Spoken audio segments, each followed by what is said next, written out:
पाठ 6 ताल नवमी। भादों का महीना था। पिछले 15 दिनों से लगातार पानी बरस रहा था, जो रुकने का नाम ही नहीं ले रहा था। गांव के खुदीराम भट्टाचार्य के यहाँ आज 2 दिनों से चूल्हा नहीं जला था। खुदीराम मामूली आय वाला गृहस्थ था। खेतों से होने वाली थोड़ी सी आय और 2-4 यजमानों तथा शिष्यों के यहाँ से जो कुछ दान दक्षिणा मिल जाती थी, उससे उसकी गृहस्थी की गाड़ी किसी तरह खिंच जाती। यजमानों के यहाँ से जो थोड़ा बहुत धान उसे मिला था, वह खत्म हो चुका था। खुदीराम के 2 बच्चे थे, नेपाल और गोपाल। नेपाल की उम्र 12 साल की थी और गोपाल 10 साल का था। कुछ दिनों से पेट भर खाना न मिलने के कारण दोनों भाई चिड़चिड़े हो गए थे। नेपाल ने पूछा, गोपाल, तुझे भूख लगी होगी ना? गोपाल मछली पकड़ने की बंसी छीलते हुए बोला, हाँ भैया। माँ से मांगता क्यों नहीं? मेरे पेट में भी चूहे कूद रहे हैं। माँ बिगड़ती है, तुम ही चले जाओ भैया। बिगड़ने दे, मेरा नाम लेकर माँ से कह नहीं सकता। तभी मोहल्ले के शिबू बनर्जी के लड़के चुनी को आते देखकर नेपाल ने उसे पुकारा। अरे ओ चुनी, जरा इधर आ। चुनी बोला, क्या बात है? अंदर आजा। नहीं, अंदर नहीं आऊंगा, दिन ढल रहा है। मैं जटी बुआ के यहाँ जा रहा हूँ। माँ वहीं पर है, उसे बुलाने जा रहा हूँ। इस घड़ी तेरी माँ वहां क्या कर रही है? उनके यहाँ दाल दलने गई है। मंगलवार को ताल नवमी का व्रत है, उनके घर में दावत होगी। सचमुच? तुझे पता नहीं? हमारे घर के सभी लोगों को न्योता दिया गया है। गांव के और लोगों को भी बुलाएंगे। हमें भी बुलाएंगे? जब सभी को न्योता दे रहे हैं तो तुम्ही को क्यों छोड़ देंगे? चुनी के चले जाने के बाद नेपाल ने अपने छोटे भाई से कहा, आज कौन सा दिन है तुझे पता है? शायद शुक्रवार। मंगलवार को दावत है। गोपाल ने कहा, कितना मजा आएगा, है ना भैया?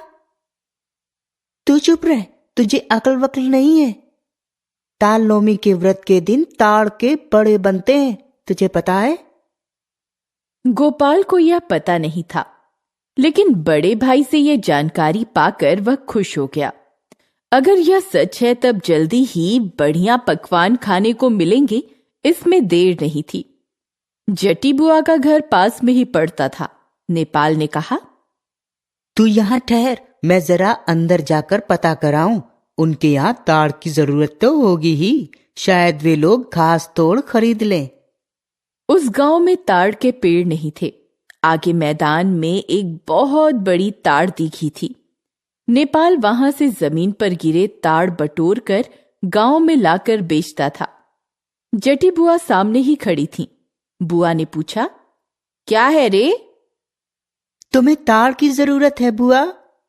हाँ है, तो इसी मंगलवार को जरूरत पड़ेगी। तभी गोपाल भी अपने भाई के पीछे आकर खड़ा हो गया। जटी बुआ ने पूछा, पीछे कौन खड़ा है रे? गोपाल, शाम के वक्त तुम दोनों भाई कहाँ गए थे?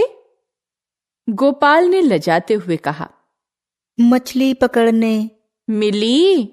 2 पूंटी मछलियां और एक छोटी बेली मछली। तो अब जाऊं बुआ? हाँ, अब जाओ बेटा, सांझ हो गई है।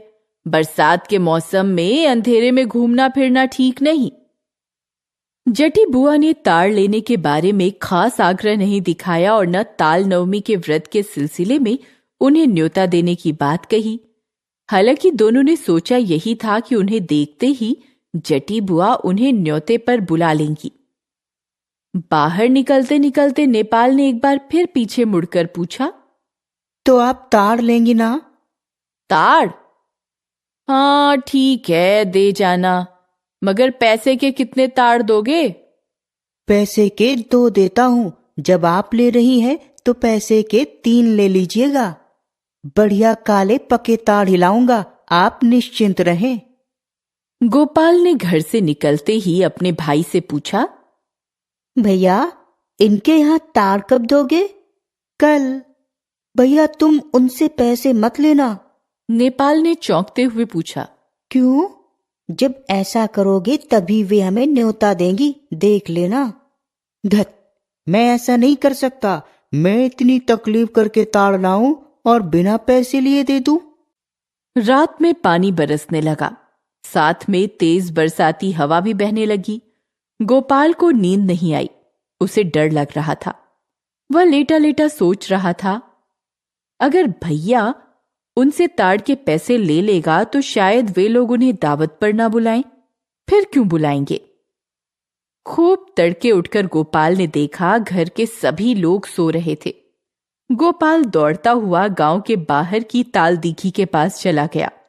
वहां चारों तरफ घुटनों भर पानी और कीचड़ भरा था। वहां कभी कभी सांप भी आ जाते थे। गोपाल डरते डरते दीघी के ताड़ पोखर के ताड़बन में घुसकर ताड़ ढूंढने लगा। एक बड़ा और खूब काला ताड़ उसे पानी के करीब पड़ा नजर आया।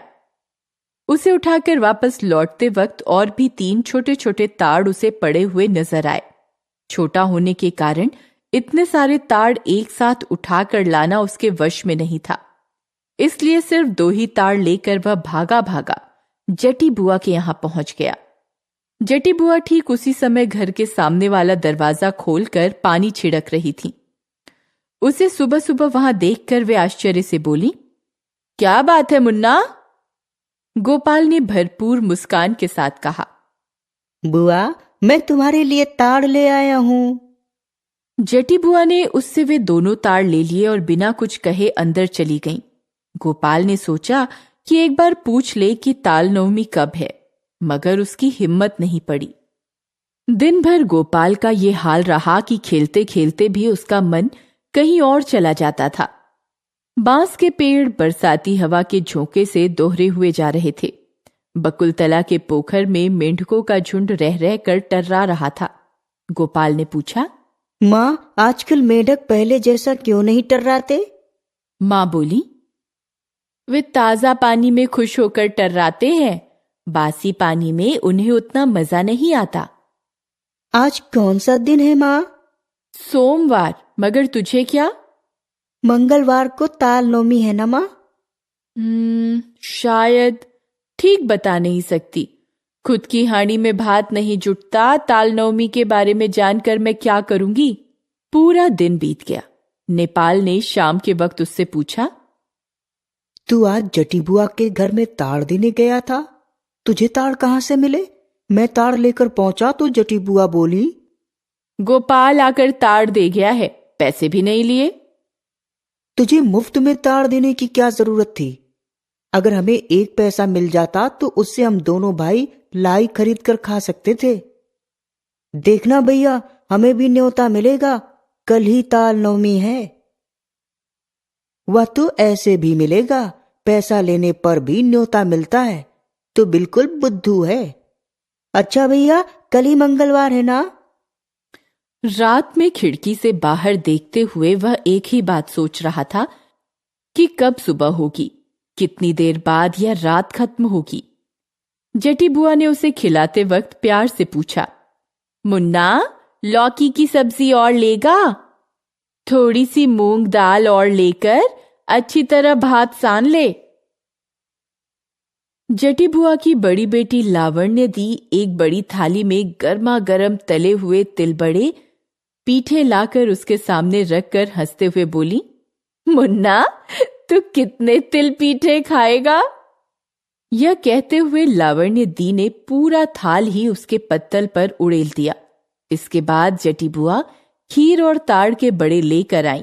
वे हंसते हुए बोली, मुन्ना, तूने हमें जो ताड़ लाकर दिए थे उसी से ये खीर बनी है, खा ले, खूब जी भर कर खा ले। आज ताल नवमी है ना? गोपाल का मन खुशी और आनंद से नाच उठा। वह बैठा बैठा बस खाए ही जा रहा था, उठने का नाम ही नहीं ले रहा था। उसके साथ खाना खाने वाले अपना खाना खत्म कर चुके थे, मगर वह अभी तक खाता ही जा रहा था। लावण्य उससे हंसते हुए पूछ रही थी, तुझे थोड़े से तिल पीठे और दूं? अरे ओ गोपाल, अचानक गोपाल ने आंखें खोलकर देखा। खिड़की के पास बरसात में भीगे हुए पेड़ झाड़ नजर आ रहे थे। माँ उसके पास खड़ी हुई कह रही थी, अब उठ, काफी दिन चढ़ आया है, बादलों के कारण पता नहीं चल रहा है। वह बेवकूफों की तरह आंखें फाड़कर अपनी माँ को देखने लगा। माँ, आज कौन सा दिन है? मंगलवार। हाँ, आज ही तो ताल नवमी है। नींद में वह ना जाने कैसे ऊल जलूल सपने देख रहा था। दिन और भी चढ़ गया था। हालांकि बदली बारिश का दिन होने से वक्त का ठीक से पता नहीं चल रहा था। गोपाल अपने मकान के दरवाजे के बाहर लकड़ी के कुंदे पर आसन जमाकर बैठ गया। पानी बरसना बंद हो चुका था, मगर आसमान में घने बादल छाए हुए थे। गोपाल आस लगाए बैठा रहा। सोच रहा था, जटी बुआ के घर से कोई न्योता देने क्यों नहीं आया। दिन काफी चढ़ जाने के बाद उसके मोहल्ले के जगबंधु चक्रवर्ती अपने बाल बच्चों को लेकर सामने की सड़क से गुजरते हुए नजर आए। उनके पीछे राखाल राय और उनका बेटा सोनू था। उनके पीछे कालीवर बनर्जी का बड़ा बेटा पांचू और दूसरे मोहल्ले का हरेन। गोपाल ने सोचा, ये लोग कहाँ जा रहे हैं? उनके चले जाने के थोड़ी देर बाद बूढ़े नवीन भट्टाचार्य और उनका छोटा भाई दीनू अपने साथ बाल बच्चों को लेकर जाते हुए नजर आए। दीनू भट्टाचार्य का बेटा कूड़ोराम उसे देखकर बोला, तू यहाँ चुपचाप बैठा क्यों है रे? नहीं जाएगा? तुम लोग कहाँ जा रहे हो? जटी बुआ के घर ताल नवमी के न्योते पर। तुम लोगों को न्योता नहीं मिला? वैसे भी उन्होंने कुछ गिने चुने लोगों को ही बुलाया है, सभी को न्योता नहीं दिया है। गोपाल अचानक गुस्से और अभिमान से बौखला गया। वह गुस्से में उठकर खड़ा हो गया। बोला, वे हमें न्योता क्यों नहीं देंगे? सिर्फ तुम्ही को देंगे? हमें भी जरूर बुलाएंगे। हम थोड़ी देर बाद जाएंगे। उसे खिजाने वाली कौन सी बात उसने कह दी थी, इसे न समझ पाकर कूड़ोराम ने हैरानी से कहा, अरे वाह, तू इतना भड़क क्यों गया? बात क्या है? उसके चले जाने के बाद गोपाल की आंखें भर आईं, शायद इस दुनिया का अन्याय देखकर। वह कई दिनों से इंतजार में बैठा था, लेकिन वह बस इंतजार ही करता रह गया। आंसुओं से धुंधली उसकी नजर के सामने उसी के मोहल्ले के हारू, हितेन, देवेन, गुटके अपने अपने पिता और चाचा के साथ एक एक करके उसके घर के सामने से होते हुए जटी बुआ के घर की ओर